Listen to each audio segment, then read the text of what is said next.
आज हमारे mensuration series का ये अगला दिन है, तो देखते हैं एक और क्वेश्चन को। क्वेश्चन आपको यहाँ पर दिया हुआ है, एक समकोण त्रिभुज जिसकी लंब भुजाएं 12 सेंटीमीटर और 5 सेंटीमीटर है। तो एक समकोण त्रिभुज, आपको पता है कि समकोण त्रिभुज में दो लंब भुजा होता है। लंब भुजा कहने का मतलब होता है कि आपका जिस भुजा से आपका क्या बनता है, समकोण बनता है, मतलब 90 डिग्री बनता है, उसी को हम क्या कहते हैं, लंब भुजा कहते हैं, या उसी को हम छोटी भुजाएं भी कहते हैं। और एक आपका बड़ी भुजा होता है जिसको हम लोग क्या कहते हैं, कर्ण के नाम से जानते हैं। ठीक है, तो लिखा हुआ है कि जिसकी लंब भुजाएं 12 सेंटीमीटर और 5 सेंटीमीटर है। मैंने समझिए कि समकोण बनाने वाली भुजा आपका 12 और क्या है, 5 सेंटीमीटर है। ठीक है, अपने कर्ण पर परिभ्रमण करता है। तो परिभ्रमण मतलब होता है घूमना। क्या होता है, घूमना।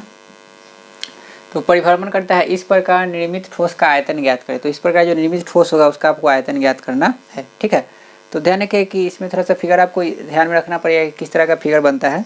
तो जब भी आपका समकोण त्रिभुज होता है तो समकोण त्रिभुज यह होता है आपका, ये आपका लंब भुजा होता है ये, ठीक है। और यहाँ पर ये क्या होता है, 90 डिग्री का कोण बनता है। तो ये भुजा और ये भुजा आपका क्या होता है, लंब भुजा होता है। और ये आपका क्या होता है, कर्ण। तो जब कर्ण के परितः इसको आप क्या करते हैं, घुमाते हैं, ठीक है, रोटेट कीजिएगा तो आपका फिगर कुछ इस तरह से बनता है। ठीक है, इसको हम कहते हैं दोहरे शंक्वाकार ठोस। क्या कहते हैं, दोहरे शंक्वाकार ठोस कहते हैं। दोहरे शंक्वाकार ठोस इसलिए कहते हैं क्योंकि यहाँ पर दो शंकु बनता है, एक शंकु ऊपर बनता है, एक शंकु आपका नीचे बनता है, इसलिए आपका दोहरा शंक्वाकार होता है। ठीक है, और आपको पता है कि शंकु आपका क्या होता है, ठोस होता है, इसलिए इसको हम क्या कहते हैं, दोहरे शंक्वाकार ठोस कहते हैं। ठीक है, तो यहाँ पर लिखा हुआ कि इस प्रकार निर्मित ठोस का, तो यह जो ठोस बनेगा वो आपका क्या होगा, दोहरे शंक्वाकार बनेगा। ठीक है ना, उसका आपको क्या करना है, आयतन निकालना है। कभी कभी क्वेश्चन में आयतन निकालने के लिए कहेगा, कभी आपको संपूर्ण सतह का क्षेत्रफल निकालने के लिए कहेगा। तो इस तरह का क्वेश्चन आपको आ सकता है। ठीक है, तो पहले हम फिगर बना लेते हैं। तो फिगर अगर हम बनाएंगे तो फिगर कुछ इस तरह से आपका बनता है। इसको थोड़ा सा आपको माइंड में कप करके चलना है।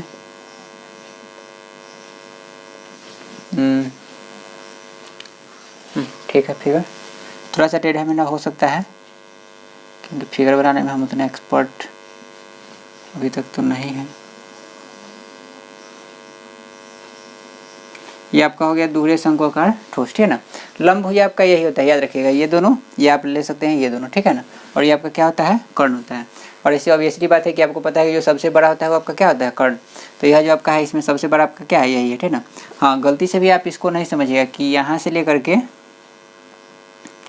इसको आप समकोण त्रिभुज नहीं समझिएगा। ठीक है, नहीं तो आपका गलत हो जाएगा। समकोण त्रिभुज आपका ये होता है, ठीक है ना, इस तरह से। ठीक है, और ये आपका लंब भुजा होता है और ये आपका क्या होता है, कर्ण होता है।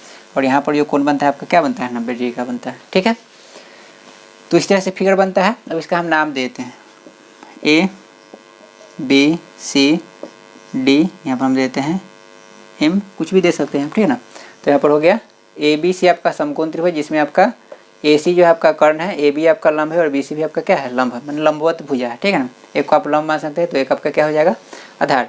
ये आपका ये त्रिभुज ले लीजिए, तो ये आप ले लीजिए समकोण त्रिभुज ADC, दोनों आपका बराबर ही है। ठीक है ना, क्योंकि दोनों उसी को रोटेट करने से बना है। अब यहाँ पर जो 12 और 5 है, तो 12 हम इसको ले लेते हैं और 5 इसको ले लेते हैं। ठीक है ना, आप किसी को 12 और किसी को 5 ले सकते हैं। आप चाहे तो 5 सेंटीमीटर यहाँ लिख सकते हैं, 12 सेंटीमीटर यहाँ लिख सकते हैं, या आप इधर लिख के बनाइए या इधर लिख के बनाइए। ठीक है ना, आपका दोनों तरफ से क्वेश्चन सोल्व होगा। ठीक है ना, तो ये हो गया। तो यहाँ पर ध्यान देना है आपको कि निकालना क्या है, आयतन निकालना है। तो आयतन निकालने के लिए आपका जो फॉर्मूला होता है शंकु में, आपका क्या होता है, 1/3 पाई r स्क्वायर h होता है। मैंने आपको रेडियस पता होना चाहिए और आपको हाइट पता होना चाहिए। तो यहाँ पर अगर हम देखेंगे तो यह पूरे ठोस का हमको आयतन निकालना है। तो पूरा आपका ऊंचाई क्या होगा, तो पूरा आपका ऊंचाई होगा A से लेके C तक, जो आपका क्या होगा ऊंचाई, मतलब कि AM आपका ऊंचाई होगा किसका, शंकु जो आपका ऊपर वाला है ABD, उसका AM ऊंचाई होगा। और एक नीचे शंकु जो आपका है BCD, उसका ऊंचाई क्या होगा, CM होगा। तो ओवरऑल अगर हम दोनों को साथ में अगर हम निकालेंगे, क्योंकि यहाँ पर सिर्फ लिखा हुआ है क्या कि इस प्रकार निर्मित ठोस का आयतन ज्ञात कीजिए, यहाँ पर ये नहीं लिखा हुआ है कि दोनों का आपको अलग अलग करके निकालना है, ये आपको दिया हुआ नहीं है ना। तो ओवरऑल अगर हम दोनों का ऊंचाई अगर हम इंक्लूड करेंगे तो यहाँ पर क्या होगा, AC होगा, मतलब कि आपको AC पता होना चाहिए ना। तो सबसे पहले यहाँ पर हम AC निकालते हैं। क्या निकालते हैं, AC, जो आपका क्या है, तो दोनों शंकु का एक साथ किया हुआ क्या होगा, ऊंचाई होगा, मतलब कि एक साथ जोड़ा हुआ आपका ऊंचाई होगा। ठीक है, तो इसलिए हम यहाँ पर AC निकालते हैं। क्या निकालते हैं, AC। तो आपको पता है कि ABC जो आपका क्या है, समकोण त्रिभुज है। तो यहाँ पर हम लिखेंगे क्या, समकोण त्रिभुज ABC में, समकोण त्रिभुज ABC में, ABC में आपको पता है कि लंब स्क्वायर जो आधार स्क्वायर बराबर क्या होता है, कर्ण स्क्वायर। मतलब सिंपल सी बात समझिए कि जो छोटा भुजा होता है उसका स्क्वायर करके आप जोड़िए और बराबर कीजिए जो बड़ा वाला भुजा होता है उसके। तो यहाँ पर छोटा भुजा आपका क्या है, AB और BC है। तो यहाँ पर हम क्या लिखेंगे, AB स्क्वायर प्लस में BC स्क्वायर, क्योंकि ये छोटा भुजा है, ठीक है ना।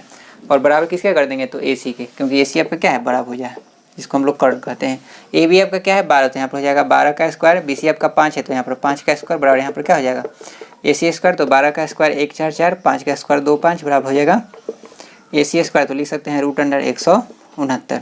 ठीक है, यहाँ पर 144 रुपये जिसको जोड़ेंगे तो 169 होगा, और ये स्क्वायर इधर आएगा तो क्या होगा, √100 बराबर हो गया ए सी।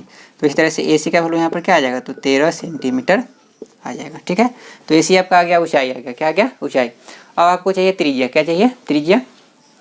तो आपको बताए थे कि यह जो आपका होता है आधार होता है, और आधार का जो आपका त्रिज्या होता है उसी को हम क्या कहते हैं, त्रिज्या कहते हैं। तो यहाँ पर त्रिज्या मैंने क्या किया, आपको बी एम निकालना है, क्या निकालना है, बी एम आपको पता होना चाहिए। ये आप कह लीजिए एम डी, क्योंकि बी और एम डी दोनों आपका क्या होगा, बराबर ही होगा, क्या होगा, बराबर। ठीक है, तो इसके लिए हम क्या करते हैं, त्रिज्या निकालने के लिए, और आपको पता है कि दोनों का आधार सेम ही है, ठीक ना, तो दोनों का आधार सेम है तो दोनों का त्रिज्या भी आपका क्या होगा, सेम होगा। मतलब दोनों शंकु का आपका जो आधार होगा उसका बराबर, दोनों शंकु का आधार आपका क्या है, बराबर है, तो दोनों का त्रिज्या भी क्या होगा, बराबर होगा। ठीक है, तो दोनों का त्रिज्या बराबर होगा, तो त्रिज्या निकालने के लिए हम यहाँ पर क्या कर सकते हैं,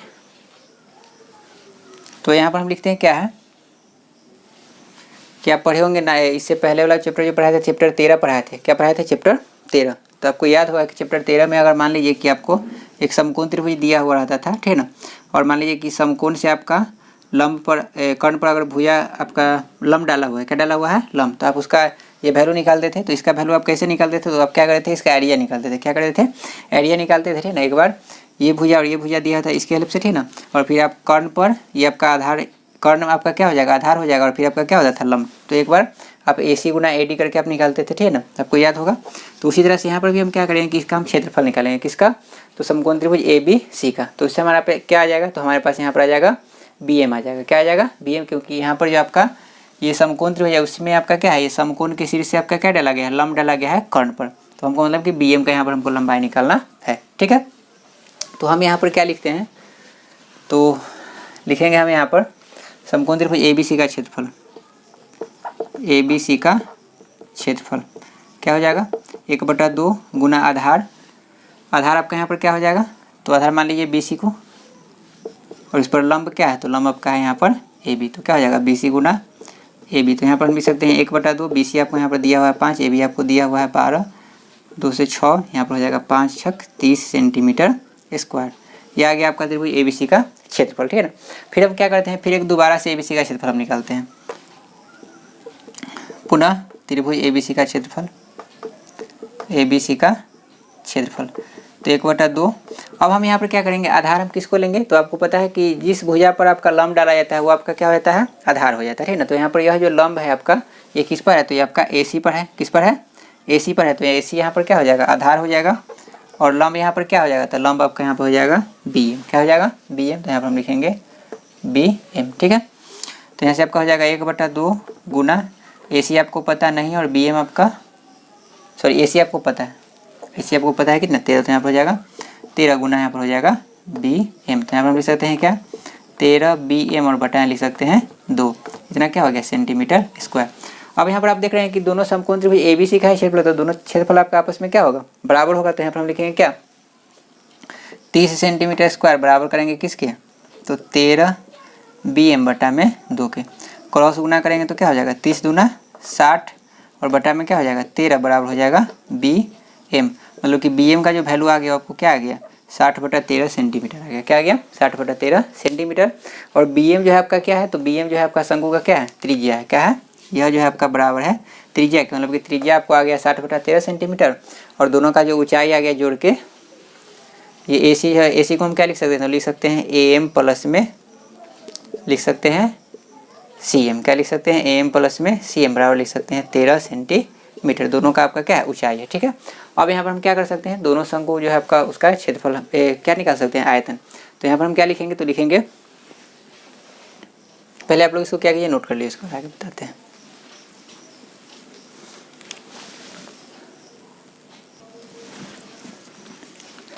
यहाँ पर हम लोग लिखेंगे, ये बीच वाला पार्ट हमने रब कर दिया यहाँ पर, तो लिखेंगे शंकु,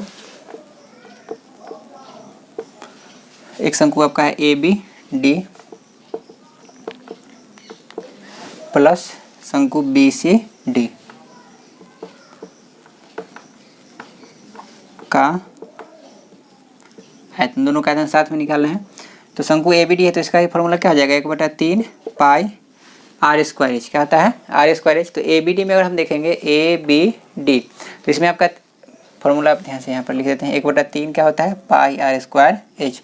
तो 1/3 पाई लिख दिए थे ना, आर स्क्वायर तो यहाँ पर त्रिज्या आपका क्या है बी एम, तो त्रिज्या का स्क्वायर मतलब यहाँ पर क्या हो जाएगा बी एम का स्क्वायर हो जाएगा, और इंटू में क्या होता है एच, तो इसका ऊंचाई यहाँ पर क्या है एम, तो यहाँ पर क्या हो जाएगा ए एम प्लस अंकु बी सी डी का, तो इसका ये फॉर्मूला क्या होगा 1/3 पाई आर स्क्वायर। तो आर स्क्वायर यहाँ भी आपका त्रिज्या क्या है बी एम ही है, मतलब दोनों का आधार आपका सेम है, तो यहाँ पर हो जाएगा बी एम का स्क्वायर। और ऊंचाई की अगर बात करेंगे तो इसका ऊंचाई यहाँ पर क्या हो जाएगा सी एम, क्या हो जाएगा सी एम, सी हो गया एम। ठीक है, अब यहाँ से हम क्या देख सकते हैं 1/3 पाई बी एम स्क्वायर 1/3 पाई बी एम स्क्वायर, दोनों में कॉमन है, तो अगर हम कॉमन ले लेते हैं तो यहाँ पर क्या हो जाएगा 1/3 पाई 1/3 पाई बी एम स्क्वायर, और यहाँ पर आपका क्या बचेगा, तो यहाँ पर आपका बच जाएगा ए एम, क्या बच जाएगा ए एम, और यहाँ पर क्या बच जाएगा सी एम। तो यहाँ से लिख सकते हैं 1/3 पाई को पाई ही रहने दीजिए ना, इस तरह क्वेश्चन में आपका पाई को पाई ही रहने देता है,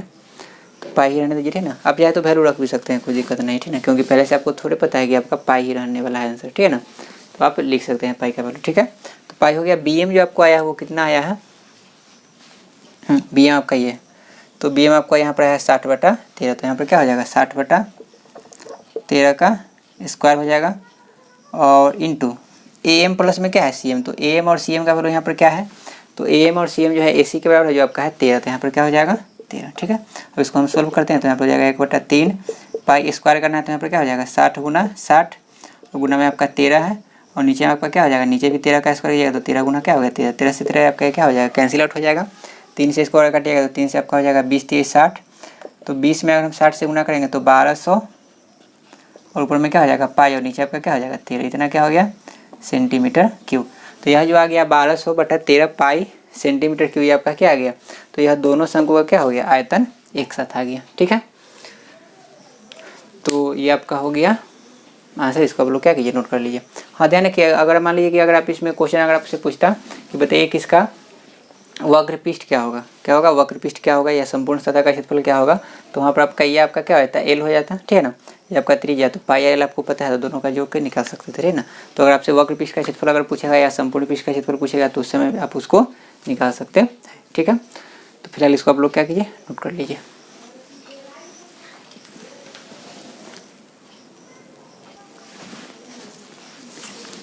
अगला क्वेश्चन आपको दिया हुआ है, एक शंकु का डेरे का आयतन आपको दिया है 1232 मीटर क्यूब, मतलब कितना घन मीटर आपको दिया हुआ है, आपको आयतन दिया हुआ है, क्या दिया हुआ है आयतन, तो आयतन को हम लोग भी लिखते हैं, तो भी बराबर यहाँ पर हो जाएगा 1232 घन मीटर। ठीक है, आगे लिखा जाता है फर्श का क्षेत्रफल, तो फर्श मतलब होता है आधार, फर्श मतलब क्या होता है आधार, तो और यहाँ पर ध्यान समझिएगा शंकु का डेरा लिखा मतलब कि आपको एक शंकु के अगर क्या बनाया गया डेरा बनाया गया, मतलब कि समझ सकते हैं कि तंबू है या टेंट है जिसमें रहने के लिए बनाया गया है। ठीक है ना, तो फर्श आपको दिया है, तो फर्श का क्षेत्रफल का मतलब आपको होता है आधार का क्षेत्रफल, तो आपको दिया हुआ है आधार का क्षेत्रफल मतलब क्या होता है फर्श का क्षेत्रफल, ये आपको दिया हुआ है कितना 154 मीटर स्क्वायर। ठीक है, तो आपको डेरे में लगे कपड़े का क्षेत्रफल बताना है, डेरे में लगे कपड़े का क्षेत्रफल बताना है, डेरे में लगे कपड़े का क्षेत्रफल आपको बताना है।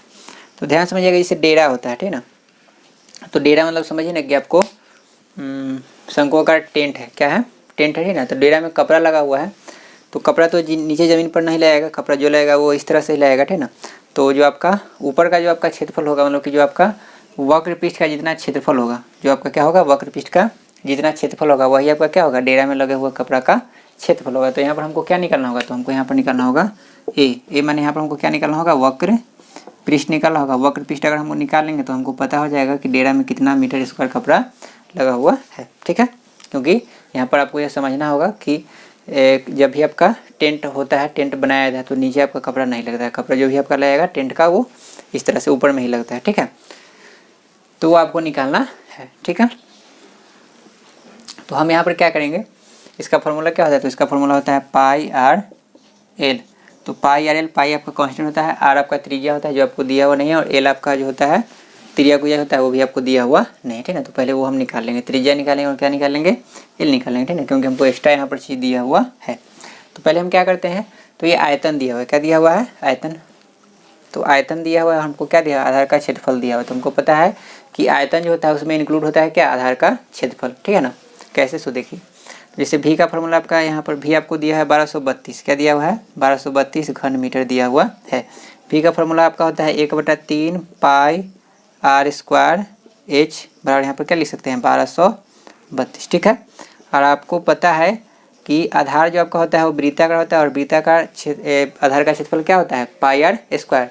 और ये आपको आधार का क्षेत्रफल दिया हुआ है कि पाई आर स्क्वायर आपको दिया हुआ है, क्या दिया हुआ है, पाई आर स्क्वायर। और पाई आर स्क्वायर का वैल्यू कितना दिया हुआ है, 154। तो यहाँ पर क्या हो जाएगा, पाई आर स्क्वायर के बदले यहाँ पर हम क्या लिखेंगे, 154, और गुना में आपका हो जाएगा एच, और बराबर में आपका क्या हो जाएगा, 1232, ठीक है।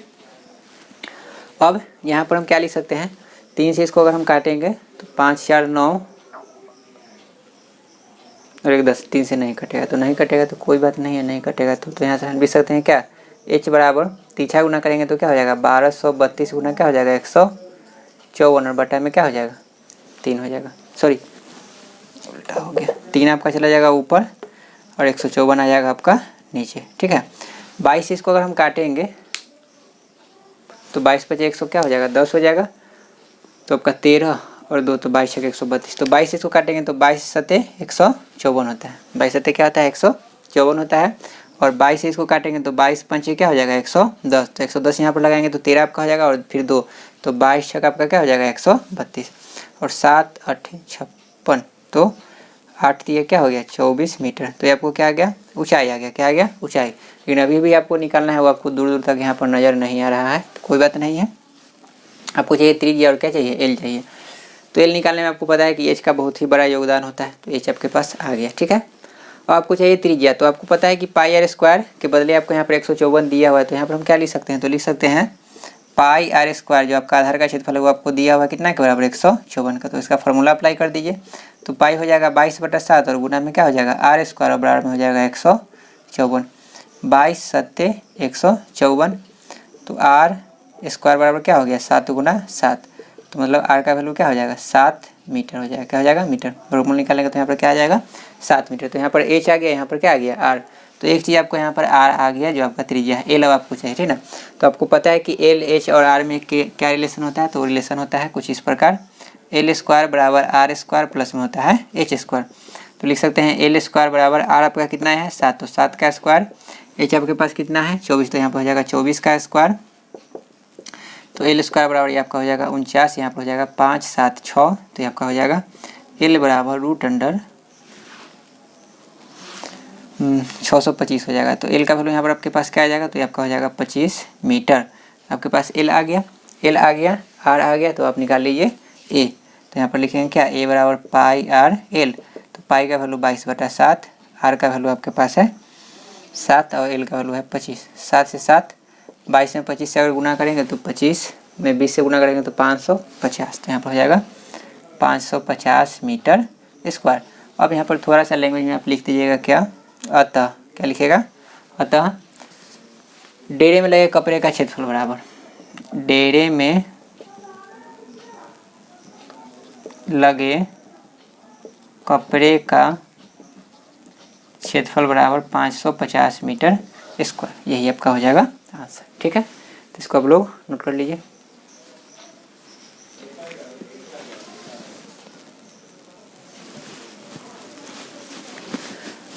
अगला क्वेश्चन आपको दिया हुआ है, 14 सेंटीमीटर त्रिज्या के एक अर्धवृत्ताकार कागज के टुकड़े, मतलब कि एक कागज का टुकड़ा है जो आपका अर्धवृत्त के रूप में है, ठीक ना। अर्धवृत्त मतलब कि पूरा ये आपका वृत्त होता है, पूरा आपका क्या हुआ, वृत्त हुआ, ठीक ना। और यहाँ से लेके यहाँ तक आपका एक क्या होता है, त्रिज्या होता है। इसको हम आधा अगर मिटा देते हैं, क्या करते हैं, मिटा दिए, ठीक ना। तो इससे जो यह जो बना है आपका क्या है, अर्धवृत्त है, क्या है, अर्धवृत्त है, ठीक ना। ये पूरा यहाँ से लेके यहाँ तक इसका क्या हो जाएगा, व्यास हो जाएगा, ठीक है। इसको मान लेते हैं ओ, तो यहाँ से लेके आपका क्या हो जाएगा, त्रिज्या हो जाएगा। और पूरा इसकी अगर हम बात करेंगे यहाँ से लेके यहाँ तक, तो ये आपका क्या हो जाएगा, व्यास हो जाएगा, ठीक है। तो एक अर्धवृत्ताकार कागज आपको दिया है जिसका आपको त्रिज्या दिया हुआ है क्या, 14 सेंटीमीटर। क्या दिया हुआ है, 14 सेंटीमीटर यह लंबाई है। पूरा लंबाई की अगर हम बात करेंगे तो 28 सेंटीमीटर होगा, ठीक है। तो लिखा हुआ है कि अर्धवृत्ताकार कागज के टुकड़े को मोड़कर, इसको मोड़ करके एक शंकु, और यहाँ पर लिखा हुआ है बृहत्तम। तो बृहत्तम माने क्या होता है, तो बृहत्त माने होता है बड़ा, मतलब बड़ा से बड़ा, जितना बड़ा बन सके उतना बड़ा आपको क्या बनाना है, एक शंकु आपको बनाना है, ठीक है। तो बृहत्तम माने होता है बड़ा, ठीक है। बृहत्तम माने क्या होता है, बड़ा से बड़ा, माने जितना बड़ा हो सके उतना बड़ा आपको क्या करना है, बनाना है, ठीक है। तो शंकु बनाना है, ठीक है। तो शंकु अगर हम बनाएंगे, शंकु आपका इस तरह का होता है,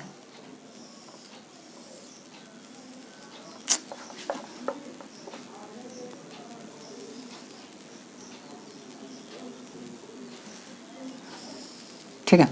तो ये आपका शंकु बनेगा, ठीक है ना। इसको मोड़ करके आपको क्या बनाना है, शंकु बनाना है, ठीक है ना। तो इसमें आपको याद क्या रखना है कि जो आपको त्रिज्या जो होता है, क्या होता है, त्रिज्या। इसको जब हम मोड़ेंगे, ठीक है ना, तो यह जो त्रिज्या होगा इसका ये तिर्यक ऊंचाई हो जाएगा, क्या हो जाएगा, तिर्यक ऊंचाई हो जाएगा। ध्यान समझिएगा कि जब अर्धवृत्ताकार कागज को टुकड़ा को आप मोड़ करके या शंकु बनाइएगा, ठीक है ना, तो इसका जो त्रिज्या होगा, क्या होगा, त्रिज्या होगा, वो इसका क्या बन जाता है, तिर्यक ऊंचाई बन जाता है। कभी भी आप क्या कीजिएगा कि आप अर्धवृत्ताकार कागज लीजिएगा, उसको मोड़ करके आप देखिएगा, तो वो आप मोड़िएगा, ठीक है ना, तो यह जो 14 सेंटीमीटर होगा वो आपका क्या होगा, इस तरह का जो लंबा बनेगा, ठीक है ना, जो आपका शंकु बनेगा, ठीक है ना। जिस तरह से आपका क्या होता है, बर्थडे का टोपी होता है, तो उसका जो लंबाई अगर आप मेजर कीजिएगा तो आपको 14 सेंटीमीटर होगा, ठीक है ना। तो ये आप ट्राई करके भी देख सकते हैं, ठीक है ना, प्रैक्टिकली। तो यह 14 सेंटीमीटर होगा, ठीक है ना। तो ये तो हो गया तिर्यक ऊंचाई, क्या हो गया, तिर्यक ऊंचाई। तो आपको यहाँ पर निकालना क्या है कि शंकु की धारिता क्या होगी। तो शंकु की धारिता निकालने के लिए हमको चाहिए यहाँ पर h, और हमको क्या चाहिए, त्रिज्या चाहिए, जो हमको पता नहीं है, ठीक है ना। तो हमको पता करना होगा, ठीक है ना। तो उसके लिए हम क्या करेंगे, तो ये 14 सेंटीमीटर हमको पता हो गया कि ये आपका क्या हो गया, एल हो गया, क्या हो गया, एल, ठीक है।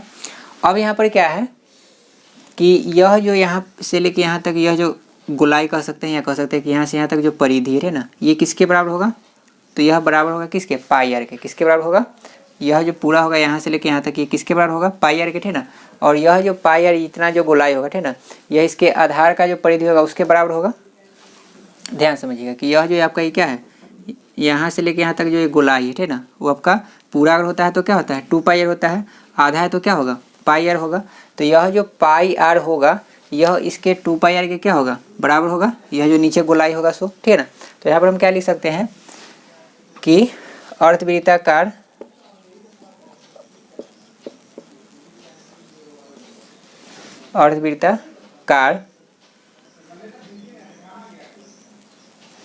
की परिधि में ध्यान समझिएगा, यहाँ पर हम त्रिज्या सब पूरा परिधि हम नहीं ले रहे, क्योंकि आपको पता होगा कि अर्धवृत्त का अगर हम परिधि निकाल दें तो उसका फॉर्मूला क्या होता है, पाई प्लस 2 इंटू क्या होता है, आर होता है, ठीक है ना। तो हम यहाँ पर इतना ही ले रहे हैं, ठीक है ना। तो यहाँ पर इतना लेंगे तो ये किसके बराबर होगा, 2r के बराबर होगा, ठीक है ना। और ये आपका हो जाएगा 2, और r यहाँ पर क्या दिया हुआ है, तो r यहाँ पर दिया हुआ है, एक मिनट, सॉरी 2 पाई, एक मिनट, पूरा होता है आपका 2 पाई आर, क्या होता है, 2 पाई आर। आधा ही हमको निकालना, तो क्या होगा, 2 से डिवाइड करेंगे तो यहाँ पर क्या होगा, पाई आर होगा, क्या होगा, पाई आर के बराबर होगा। और यहाँ पर आपका क्या हो जाएगा, पाई का वैल्यू हो जाएगा 22/7, और यह जो आर दिया हुआ है कितना दिया हुआ है, 14, तो यहाँ पर हो जाएगा 7 दूना 14, तो यहाँ पर हो जाएगा 22 दूना 44 सेंटीमीटर, ठीक है। ये समझ में आ गया। ध्यान से फिर से एक बार हम बताते हैं कि हम पूरा इसका परिधि नहीं निकालना, ठीक है ना, हम सिर्फ यहाँ पर जो यह जो कर्व लाइन यहाँ पर जो है इसका हम लंबाई निकाले हैं, ना कि ये पूरा का परिधि निकाले हैं, ठीक है। तो यहाँ पर यह कर्व लाइन जो है इसका लंबाई अगर हम निकालेंगे, इसका लंबाई हम क्यों निकालना है, क्योंकि हमको पता है कि यह जो लंबाई है, ठीक है ना, यह जब इसको हम मोड़ के बनाएंगे, ठीक है ना, तो इसका जो आपका परिधि बनेगा, ठीक है ना, वो किसके बराबर होगा, तो यही जो आपका कर्व लाइन है इसके क्या होगा, बराबर होगा, इसलिए हम इसका लंबाई निकाल रहे हैं, ठीक है। तो यहाँ पर हमारे पास इसका लंबाई क्या आ गया, 44 सेंटीमीटर आ गया, ठीक है ना। तो यह जो 44 सेंटीमीटर होगा, यह जो आपका क्या हुआ, शंकु जो बना उसका वृत्त उसका आधार के परिधि के क्या होगा, बराबर होगा। तो यहाँ पर हम लिखेंगे क्या, शंकु के आधार की परिधि बराबर क्या हो जाएगा, 44 सेंटीमीटर। और इसका अगर हम फॉर्मूला लिख देते हैं 2 पाई, और यहाँ पर आर हम यूटिलाइज कर चुके हैं, तो यहाँ पर हम लिख देते हैं कैपिटल आर बराबर क्या हो जाएगा, 44। तो यहाँ लिख सकते हैं क्या, 2 पाई का वैल्यू यहाँ पर क्या हो जाएगा, 22/7 गुना हो जाएगा आर, बराबर में हो जाएगा 44। तो 22 दूना 44 कट कैंसिल हो गया, तो आर का वैल्यू यहाँ पर क्या आ गया, 7 सेंटीमीटर आ गया। मतलब कि शंकु का जो त्रिज्या आ गया आपका क्या आ गया, तो ये आपके पास आ गया 7 सेंटीमीटर, ठीक है। तो ये आपके पास त्रिज्या आ गया। और आपको क्या निकालना है, तो आपको निकालना है एच। क्या निकालना है, एच। तो आपको पता है कि ये आपका आ गया 7 सेंटीमीटर, तो आपको एच निकालना है। तो यहाँ पर हम क्या लिख सकते हैं, लिख सकते हैं एल स्क्वायर बराबर आर स्क्वायर प्लस में लिख सकते हैं एच स्क्वायर, ठीक है। एल आपको पता है 14, तो यहाँ पर हो जाएगा 14 का स्क्वायर, आर स्क्वायर तो यहाँ पर आपको 7 का स्क्वायर हो जाएगा, प्लस में क्या हो जाएगा एच स्क्वायर। तो 14 का स्क्वायर आपका क्या हो जाएगा 196, और 7 का स्क्वायर क्या हो जाएगा 49, इधर आएगा तो क्या हो जाएगा, ये एक लाइन बढ़ाते हैं, यहाँ पर हो जाएगा 49, प्लस में क्या हो जाएगा एच स्क्वायर। तो यहाँ से लिख सकते हैं 196 माइनस में 4 9 बराबर में हो जाएगा एच स्क्वायर तो लिख सकते हैं 16 में से 9 तो यहाँ पर हो जाएगा 7, 18 में से 4 तो यहाँ पर क्या हो जाएगा 14 बराबर हो जाएगा एच स्क्वायर तो लिख सकते हैं एच बराबर √147 है, तो इसको हम लिख सकते हैं क्या 3 × 7 × 7, 3 7 21 क्या हो जाएगा 147, तो एच बराबर क्या लिख सकते हैं 7√3 सेंटीमीटर। तो ये आपके पास क्या आ गया ऊंचाई आ गया, क्या आ गया ऊंचाई, ठीक है ऊंचाई आ गया। उसको हम आयतन निकाल सकते हैं तो लिख सकते हैं 1/3 πr² एच, तो 1/3 पाई का वैल्यू 22/7 r स्क्वायर, तो r आपका कितना है 7, तो यहाँ पर हो जाएगा 7 × 7 और एच आपके पास क्या है तो 7√3 है, 7 से 7 कैंसिल हो गया 7, ठीक है। तो 22 में 7 से अगर हम गुना करेंगे तो क्या हो जाएगा 22 में 7 से गुना करेंगे तो 154, और 154 में अगर हम 7 से गुना करेंगे तो 4 7 28 का 88 2 15 7 105 और 2 107, तो 1078 √3 और नीचे क्या हो जाएगा 3, इतना क्या हो गया सेंटीमीटर क्यूब। आप चाहे तो √3 का वैल्यू 1.732 रख करके आप इसको निकाल सकते हैं, तो आपका डेसिमल में आ जाएगा, ठीक है। तो ये आपका क्या हो गया, ये आपका धारिता हो गया। धारिता आपको पता है कि आयतन को ही कहते हैं, ठीक है। तो ये आपका एग्जाम्पल का सब क्वेश्चन आपका क्लियर हो गया। अब जो है आप लोग होमवर्क नोट कर लीजिएगा, जो आपका है क्वेश्चन अब हम 20 तक करवा चुके थे कि 20 तक जो डाउट होगा क्लियर कर लीजिएगा। तो 20 तक सब क्लियर है। 21 से लेकर के आप लोग 30 तक क्या कीजिएगा सोल्व करके आइएगा। पेज नंबर आपका है 370, पेज नंबर आपका 370 है और 71 है, ठीक है। क्वेश्चन नंबर आपका है 21 से लेकर के 30 तक, सॉरी 21 से लेकर के 30 तक आप लोग कंप्लीट कर लीजिएगा। और जो भी डाउट होगा कल 12 बजे से पहले आप लोग मैसेज कर दीजिएगा, ठीक है। तो आज के लिए इतना ही रखते हैं अपनी क्लास को, नोट कर लीजिए।